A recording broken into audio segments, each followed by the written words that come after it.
Welcome back. Another episode. This week is one of the slowest weeks in sports traditionally because usually hockey is well done with, basketball is well done with, football hasn't started yet, and Major League Baseball takes its All-Star break, which they did. The AL beat the National League in this year's All-Star game, giving them home field advantage. Great, good for them.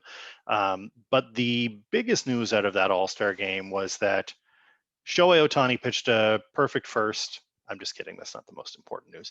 Vladdy Jr. hit a moonshot home run, like a total moonshot, and won All-Star game MVP. He's one of the youngest to hit a home run. Hit a home run in an All-Star game. He absolutely destroyed the ball and really put the spotlight back on Vladdy.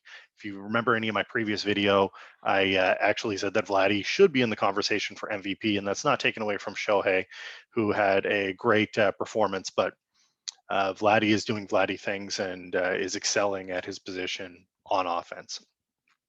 I will say that I'm also wanting to give shout outs to Pete Alonso for back-to-back Derby championships. I believe it's back-to-back. Correct me if I'm wrong. You can comment if I'm wrong. I'll drop a comment if I'm wrong, but I believe it's back-to-back. So congrats to Polar Bear Pete, crushing bombs. Over in the, I just want to say, actually, before I get off of baseball here for a second, this is a slight bump in viewership. So they actually, Major League Baseball has a big viewership problem. Part of it is the game is slow. Part of it is that they don't let their superstars talk and be vocal and happy and have fun and do all those things that make games interesting. I want to see people with personality. I don't want to see just, wet paper bag come out here. Oh yeah, we had a good game and we pitched a great game and our hitters came through in the clutch. No. I want to see personality. I want to see bat flips. I want to see guys taking off and doing the things that they want to do. I want to see people having fun. I want to see people get angry when they're not playing well. It is one of those things that baseball struggles with. The 2019 All-Star game was their record low. It was their worst All-Star game viewership ever. And this year's got a slight bump. Slight. It's not enough to put them back into the, discussion, but All-Star games in general do not poll well. They just don't. They don't typically have a ton of meaning. This one has meaning, but does it? I mean, obviously the AL wants it, the NL wants it, but if you're an all-star on the NL and you're playing for the worst team in the league, do you really care who gets home field in the World Series? Oh, I did it for my league. It just doesn't quite have the same weight to me. So moving on, the NBA Finals are knotted up at 2. For everyone that thought the Suns were going to take it in 4, you were fools. I still stand by Suns in 6.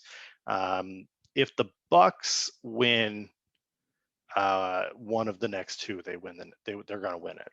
I think they're going to win out. I think the Suns need to shut down everything that's going on. Obviously, Middleton's having a baller playoff. When he scores 30 or more, I think the Bucks are undefeated.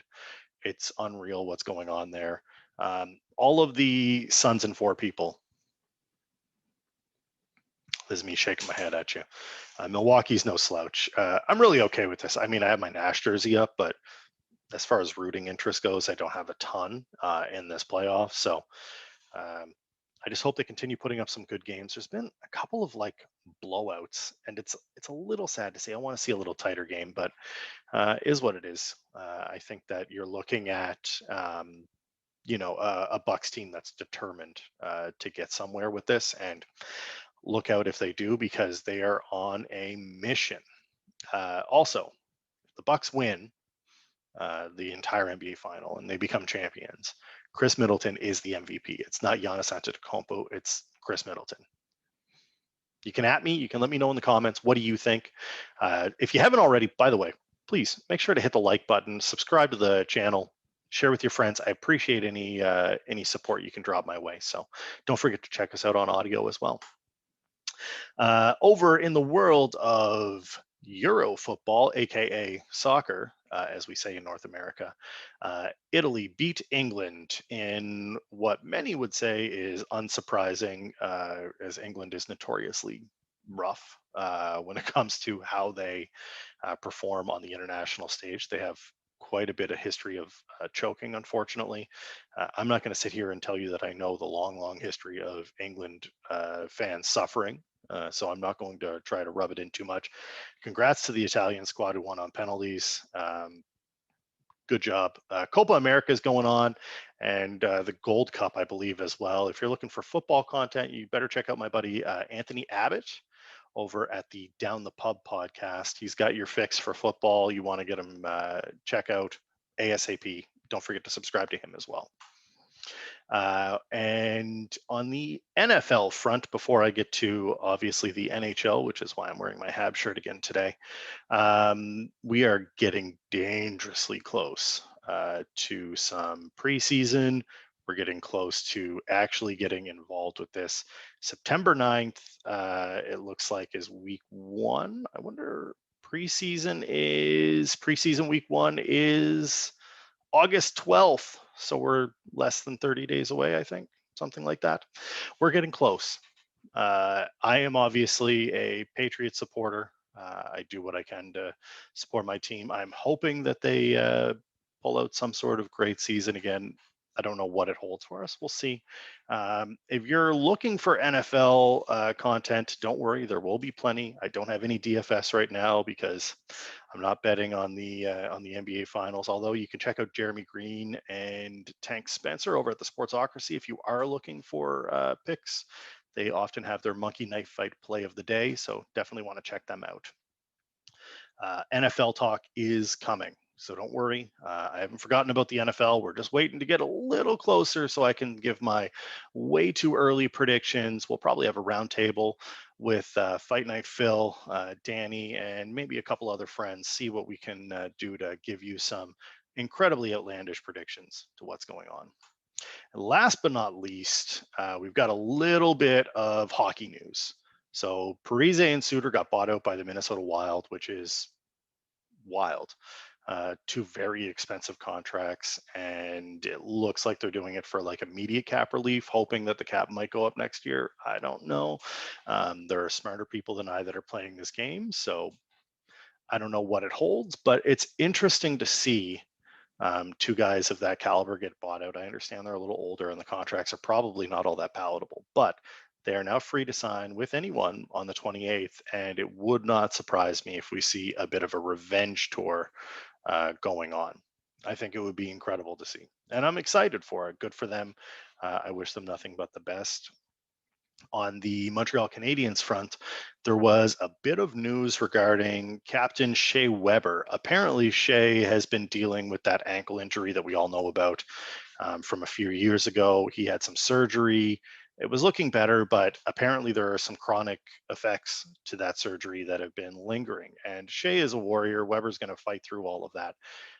But it's led to the point where the team, the PA, his agent, and the league are all involved in talks to find out what can be done about Shea and his contract. I'm guessing LTIR is what they're looking for, and they're looking for cap relief for this.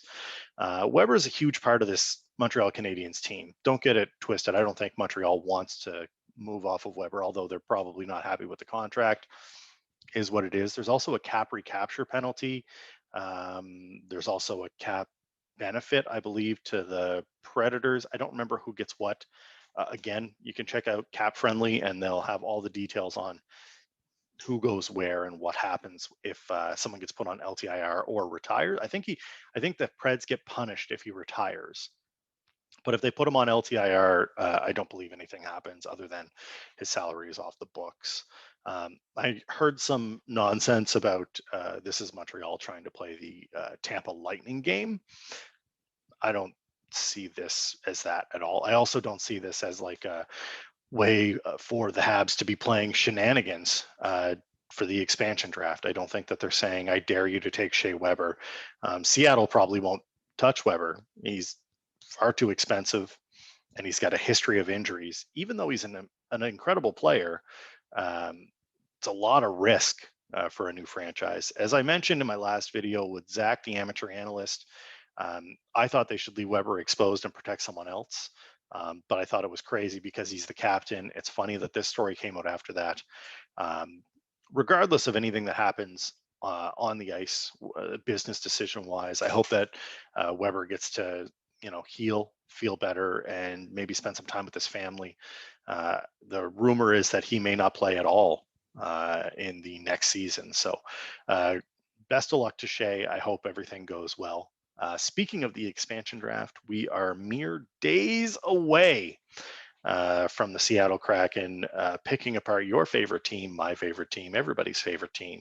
And we'll get to see what that roster finally looks like. That is coming up on July 21st.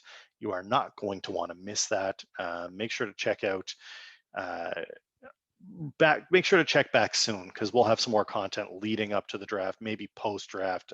We'll have an episode as well, so definitely some opportunity to give you guys some insight as to what we think is going to happen uh, on and around the expansion draft. We also have free agency coming up right after that, I believe the 28th, and the draft happens in between that, the actual rookie draft. So a lot going on in hockey for the offseason, very busy happenings going on. So last but not least, the podcast has been nominated for a People's Choice Award, a People's Podcast Choice. So the podcast awards are put on by a group. They're independent. I will put a link in the bio. If you could do me the biggest favor, I would appreciate it so much. If you could go to thepodcastawards.com, click your nominations. The voting is open now. You can go in. I believe it's open till the end of the month, the end of July, and then they have a short list created um, for the like final voting. So it would be incredible if you could go on and vote there. Again, podcastawards.com, and pick armchair commentary. I'm in two categories, People's Choice and in the sports category. So I'd appreciate it if you could vote. Again, if you haven't already, make sure to hit the like on this video. Make sure that you go ahead and subscribe to the channel, share it with your friends, and I appreciate you dropping by. Look forward to doing it again next week. Take it easy.